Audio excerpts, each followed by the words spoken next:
शिक्षाप्रद मजेदार कहानियाँ। एक बार की बात है, राजा जंगल में शिकार के लिए जाता है। राजा का घोड़ा शेर को समीप में देखकर इतना तेज दौड़ता है कि उसके सारे सैनिक इधर उधर हो जाते हैं। राजा अकेला ही जंगल में पहुंच जाता है। राजा जैसे तैसे अपनी जान बचाता है और वापस अपने राज्य की ओर जाने लगता है। तभी उसको जंगल में एक झोपड़ी दिखती है। राजा उस झोपड़ी में जाता है और रात रुकने की अनुमति मांगता है। राजा को देखकर उस झोपड़ी में रहने वाला व्यक्ति राजा का जितना हो सकता है आदर सत्कार करता है और कहता है, महाराज मैं एक गरीब आदमी हूँ, मैं बस आपकी इतनी ही सेवा कर सकता हूँ। राजा उसे पूछता है, तुम अपनी जीविका के लिए क्या करते हो?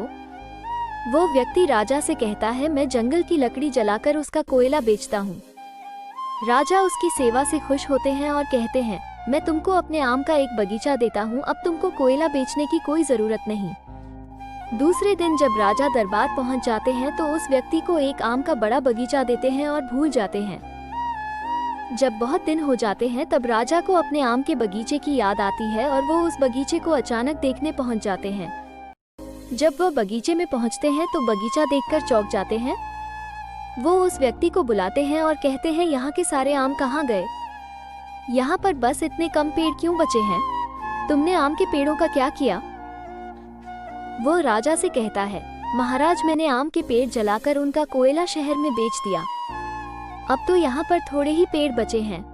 महाराज को उस व्यक्ति की बातों पर बहुत गुस्सा आता है और फिर वो उसको समझाते हैं, अरे मूर्ख, आम के पेड़ जलाकर नहीं बेचना था, इसमें लगे फल जाकर बाजार में बेचना था।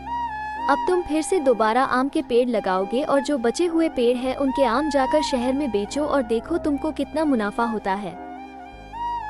राजा की बात सुनकर व्यक्ति ऐसा ही करता है और जब वह एक टोकरी आम बेच आता है तब उसे पता लगता है कि आम बेचने में कितना मुनाफा होता है और उसे अपनी गलती का एहसास होता है। शिक्षा हमको इस कहानी से यह शिक्षा मिलती है कि मूर्ख व्यक्ति कभी वस्तुओं का सही अंदाजा नहीं लगा सकता। जो व्यक्ति मेहनत करके किसी चीज को प्राप्त करता है वह व्यक्ति उसका सही मूल्य लगा सकता है।